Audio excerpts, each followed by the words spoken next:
Welcome back to the Good as Gold Stock Exchange, the series where we analyze Pokemon usage stats from official VGC events. We consider what is popular in the metagame, as well as what Pokemon over or underperformed at this particular event. This can help you consider what Pokemon you might want to pick up and use going forward, or what threats might be more or less threatening that you could spend more or less time preparing against. The Milwaukee 2026 event has concluded with 708 players. VGC events continue to see increasing attendance. Make sure to leave a like and subscribe. Getting straight into it, our top 6 most used Pokemon were Gholdengo, Incineroar, Rillaboom, Sneasler, Blood Moon Ursaluna, and Dragonite. We see a few small shifts from Pittsburgh, but these are the same 6 Pokemon in the top 6 slots. The latter half of the top 12 followed up with Archaludon, Alola Ninetales, Basculegion, Pelipper, Annihilate, and regular Ursaluna. Again, we see the same 6 Pokemon in places 7 to 12 that we saw at Pittsburgh, again with just a few changes. This Regulation H metagame may seem incredibly solved, with little movement within the top Pokemon, but the sets on these Pokemon do continue to see innovation. Before we consider some of those though, let's see which Pokemon over and underperformed. Our biggest underperformers in the top 12 was the staple Rain core of the format. Basculegion sits just below 50%, so not incredibly low, but Pelipper and Archaludon fell way down to 44.9 and 46.6% win rates respectively. Our overperformers of the top 12 were Blood Moon Ursaluna and Alola Ninetales, both having the same win rate of 54.1. Aside from these, the rest of the top 12 continue to see slightly positive win rates, indicating there will probably not be any huge shakeups in the top 12 going forward. Taking a minute to consider why this Rain core that's been performing so well all format is suddenly taking a huge dip. One big part of that is the rise of Alola Ninetales, as having some form of opposing weather in the format of course puts a damper on this Rain core, and Ninetales itself is faster than all 3 of these Pokemon, whereas other forms of weather control in the format like Torkoal or Tyranitar are slower than most of them, so even if those weathers take control, the Rain core can still outspeed them. Additionally, Ninetales adds speed control on its own in the form of Icy Wind. There's also a few new teams that are seeing significant usage. The team that won Frankfurt also ended up winning Milwaukee, which included Rillaboom, Incineroar, Gholdengo, Sneasler, Alola Ninetales, and Blood Moon Ursaluna. As we mentioned that some sets continue to see innovation, this is a perfect example of it, as we see Terra Electric, Yawn, Blood Moon Ursaluna, Swords Dance, Terra Flying Acrobatics Sneasler, as well we've been seeing some max speed Rillabooms from teams like the one Justin Tang used to provide its own form of speed control with drum beating. These types of techs are all very tailored to beat the rain matchup, so having all these specific techs and teams as a whole that are really made to do well into rain, it's no wonder that it didn't perform as well.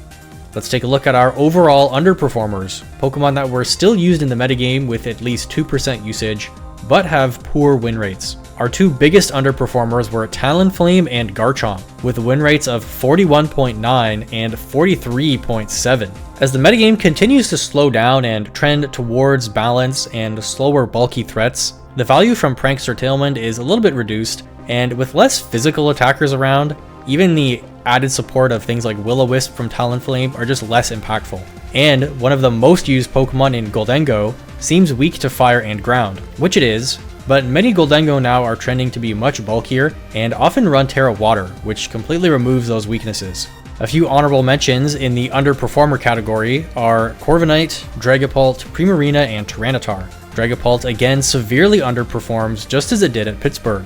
Corviknight was another underperformer, and Tyranitar just has trouble keeping up with the other weather setters. Although it performed about as well as Pelipper this time around, it does just have a lot of weaknesses to common threats, including many of the top 6 like Ursaluna Blood Moon, Gholdengo, Sneasler, and Rillaboom. Primarina just isn't bulky enough to serve the role that it tries to fill, and I've been saying it's been bad since the start of Regulation H, so I feel a little bit justified seeing it perform poorly here. Finally, let's look at our overall overperformers. Again, Pokemon that had at least 2% usage to be considered relevant. We see Magmar perform quite well with a win rate of 57.4, and again, Tatsugiri and Dondozo both performed very well, with win rates of 55.8 and 54.4. Their win rates are almost identical here, but Dondozo is still used a bit more, meaning that the solo Dozo sets are performing a bit better than they did at Pittsburgh, but this pairing still performs very well together. Although the Dozogiri combo is very good and performing well, we still very rarely see it end up in the top 8 or even top 16 of these events, as this combo is one that stronger players are able to play around and prepare for better. So perhaps this high win rate comes from it often doing very well in day 1, but perhaps not doing as well in day 2 to make the top cut. Magmar is great as it has a very good matchup into Gholdengo, Rillaboom, and Sneasler, and provides support for a lot of different setup Pokemon. The rest of our honorable mentions are Farigiraf, Hydreigon, Porygon 2, Hatterene, and Torkoal, all of which performed quite well. We see 4 of these Pokemon often aid in Trick Room, making this a pretty solid up-and-coming archetype at the moment. Again, being able to underspeed all these bulky threats, these Pokemon can hit incredibly hard while still having strong bulk, making it very similar to the bulky offense archetypes that we're seeing more and more of, but being able to move before them once Trick Room is set up. Hydreigon with Levitate and Snarl has a pretty good matchup into things like Gholdengo and Ursaluna. It also resists Fire, Water, and Grass cores, which are very common in the format, with things like Incineroar, our Rain core, and Rillaboom. We also saw other dragons and fairies continue to perform worse and worse, and the one fairy that is performing well in Alola Ninetales often doesn't even run a fairy move, meaning it can't hit Hydreigon for that 4x super effective weakness. Farigiraf, on top of being good in Trick Room, also blocks the increasing prevalence of Fake Out from Incineroar and Rillaboom. Even things like Extreme Speed on Dragonite and Vacuum Wave on Ursaluna have seen increases, as we see Extreme Speed run on about 35% of Dragonite sets, and Vacuum Wave on 25% of Ursaluna sets. Lastly, our prime pick is one Pokemon that is not in the top 12 that I think will perform well. And we just talked about it, but I'm going to go with Hydreigon this time. It is good into Trick Room, being able to use Snarl to weaken those dark weak special attackers, and as mentioned with a lack of well-performing dragons and fairies, as we see Dragapult and Garchomp perform poorly, as well as Primarina, and it still has a decent matchup into Gholdengo, Incineroar, Rillaboom, and Rain. It even offers speed control with Tailwind, support with Snarl, Fire, Steel, and ground attacks. At a base 98 speed tier, it can outspeed many of these bulky offense threats that are becoming more and more common, including very common threats like Gholdengo. That's it for this week's Good as Gold Stock Exchange. I'd again like to thank the patrons for supporting the channel, and thank you for watching.